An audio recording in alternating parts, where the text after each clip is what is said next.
Davis. So the Brow led the Lakers in points and rebounds last season. Davis was a force for the Lakers during last season's run to the championship. He came up clutch by hitting one of the biggest shots of the playoffs, a buzzer-beating three-point shot to defeat the Nuggets Game 2 of the Western Conference Finals. Stephen A., who would you rather have in the postseason? This one's tough. AD or Giannis? AD. That's not even hard for me because Giannis has to show me he can hit perimeter shots, which he hasn't shown me in the postseason. I know AD could do that. And, oh, by the way, Max, to piggyback off of KP getting on you just a few seconds ago, basically what he's reminding you of is the fact that he and I picked Miami when you picked Milwaukee because you was raving about Chris Middleton when you picked Milwaukee, and obviously that didn't prove to be correct. Now getting back to my point here. Giannis is a man-child in the regular season. But come postseason time, I say this all the time, come the postseason, teams get back on defense. They force you to be a half court. One of the reasons why we raved, and KP, you could co-sign this, one of the reasons we raved so much about Showtime with Irvin Magic Johnson, with Worthy on one wing, Byron Scott on another, Cooper trailing, stuff like that, where we used to go off about that and we loved it so much. We didn't just marvel at the Lakers and Magic Johnson because of the fast break. We marveled at the fact that the fast break never left them, no matter what defenses tried to do. Somehow, some way, because of the greatness of Magic Johnson, you could always push the ball up the court, and you were always in a track meet. And that's what you marveled about, because that doesn't usually happen. And so as a result of that, let's transition to the modern day age with the Greek Freak in Milwaukee. You don't really have a situation with Eric Bledsoe and those boys at the time where you were able to push the ball up the floor the way that you would like to, because that's when Giannis is really lethal in the open court. It's not to say that he can't do stuff in the half court, but not to the degree of his danger, of how dangerous he is in the open court. So they get back on defense. You become a half court player. And if you don't have a perimeter shot, there's nothing you can do. What makes Anthony Davis so great, inside or out, it doesn't matter. He can play with his back to the basket. He can play facing the basket. He can drive to the hole, or he can pull up from 17, or he can pull up from 19 and beyond. It doesn't matter. The arsenal of his offensive attack is better than that of the Greek Freak. Plus, he's a rim protector and a shot blocker and a rebounder when he wants to be. Anthony Davis is the real deal, and I would take him over the Greek Freak without question. I understand those arguments. He's more well-rounded. Stephen A., you tend to like those kind of players in the playoffs. You like, in order of preference, KD, AD, Giannis, because that's the descending order of like how well-rounded their games are. But sometimes a dude can do certain things so well that even if they're not as well-rounded, they're more valuable. I had Andre Snellings of ESPN fame, Stephen A., who is also a neural engineer, I believe. He's like, you know, a very, very smart guy and knows the basketball analytics on my radio show, the Max Kellerman Show, 2 p.m. Eastern, by the way, on ESPN Radio and ESPN+. And he was saying he'd take Giannis. He'd take Giannis, and it's not a difficult choice for him. And he said because Giannis, when you look at how he makes his teammates, Giannis, like AD can compile stats, and he's great, no doubt about it, and all the reasons you said about him are correct. But Giannis can also elevate those around him because he's an exceptional passer with court vision, because of his handles given his size. No, he can't shoot it like AD, although, again, AD's a better shooter than Giannis. Is he a way better shooter than Giannis? He's a better shooter. Giannis is a step below that, but he's not. It's not like you're talking about Ben Simmons. You got to put him in the dunker spot because he can't shoot at all. If you leave him alone, he can knock down a shot. When you look at the kind of force Giannis is on a court, right now, going back to our previous argument, you guys are being heavily influenced by the fact that you just saw AD play with LeBron. If you put Giannis with LeBron, you would say, this dude, it's impossible. Like, just like the Lakers are now, they would not lose anything if you swapped out AD with Giannis. And if push came to shove, I'm taking Giannis. That's not true, Max. First of all, to me, LeBron and Giannis both need the ball in their hands to be dominant, meaning that they can't play off the ball. Anthony Davis could play off the ball. And Max, I don't know what analytics, and I've been on your radio show, and I love coming on there and handing you L's like I'm doing today. But if you're going to sit up here and tell me that it's not night and day between Anthony Davis and Giannis, you're tripping.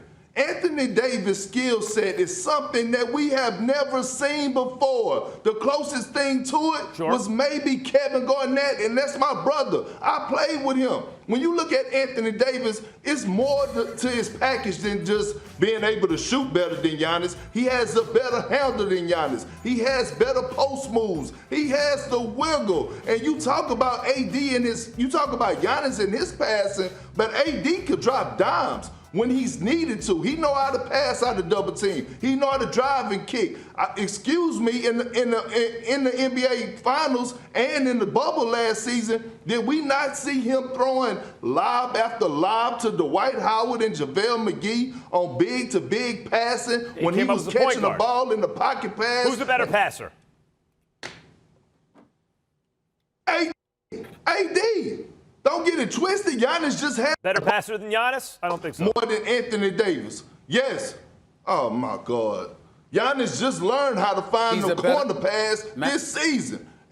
Listen. I know we got to move on, but a couple of things. Number one, Anthony Davis, I believe, is a better passer than Giannis. He definitely is a better ball handler than Giannis. And last but not least, Max, just a little bit of advice because you've been doing radio for years, and I know you know what you're doing because you're a pro. But in terms of ratings, you might not want to have the analytics dudes on. That's all I'm saying. That's all I'm saying. The analytics dudes don't mean anything. I mean, we respect them, but that ain't going to help you in the ratings, bro. Excellent. That ain't going to help you in the ratings. Option is LeBron James. If LeBron James, for any reason, said, you know what, I don't want to start playing until January, as a league, we should stand up and support him. Seriously.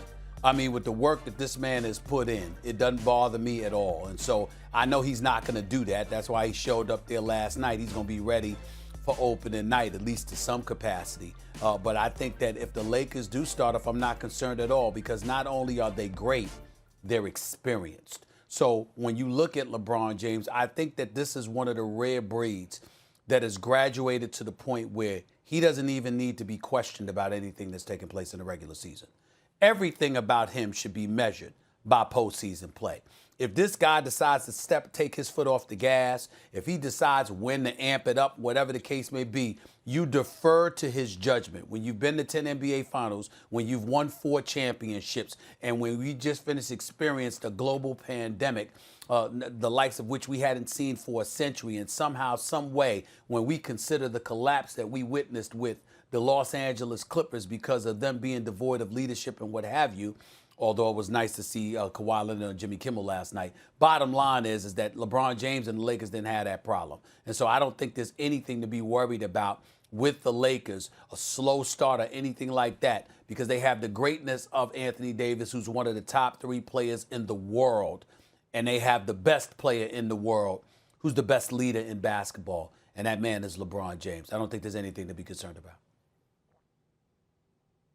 I don't know what's happening today, but for the second straight segment, I don't know maybe I have a fever or something. I don't know. I'm coming down with something. I agree with Stephen A. I agree, maybe for slightly different reasons, but right on. I'm not worried about the Lakers' slow start at all. Stephen A., let's be honest.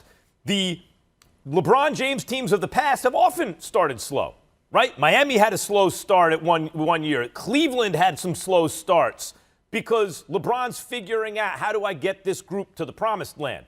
And in the meantime, he's 100 years old. He has more miles than anyone on his legs, and he has to pace himself. Now, last year, Anthony Davis came on First Take and told us he challenged LeBron to set the tone on defense. And I think AD was probably right last year, like with a new group of guys in this superstar combination. It's important for your best player to set that tone. And for a lot of the season, LeBron did play better regular season defense than he had in years. But given his age and his mileage, it's, I think, not responsible even to expect him to play defense, for example, all regular season.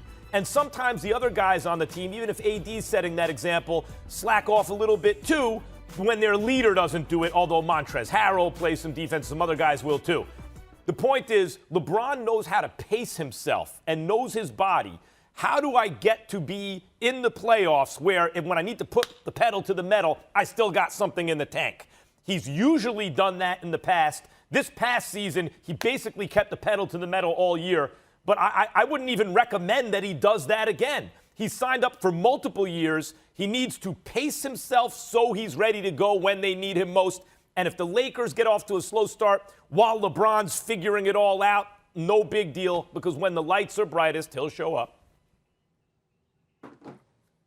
Well, I'm not worried about the Lakers at all. Matter of fact, the only thing I'm worried about is the Lakers coming out and dominating the league. Because when you look at this roster, in my opinion, this is the best roster on paper that LeBron James has had in the last 4 years. And no disrespect to last year's championship team, but when you look at the additions that Rob Pelinka made, I'm looking at this, and LeBron can pace himself. He can take games off and do load management because they have weapons. They have guys that could come in and get the job done and deliver in great fashion. And when I say that, I'm looking at a guy like Dennis Schroeder, who's capable in the regular season, especially is capable of going for 30 plus a night. You got Montrezl Harrell, another guy that's capable of giving you 20 a night if LeBron just decides not to play that night. And then you have Anthony Davis,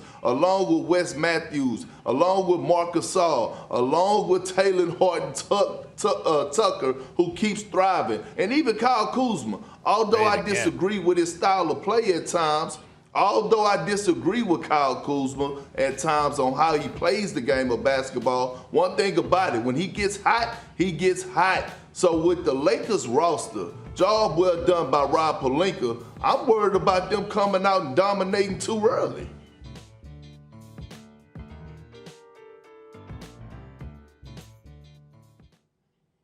Oh, I'm sorry, Max. You did. No, I was going to. I'm sorry, Max. I thought you was going to go. I mean, listen, jump in. I'm not worried. I'm not worried. But Stephen A. Max, Stephen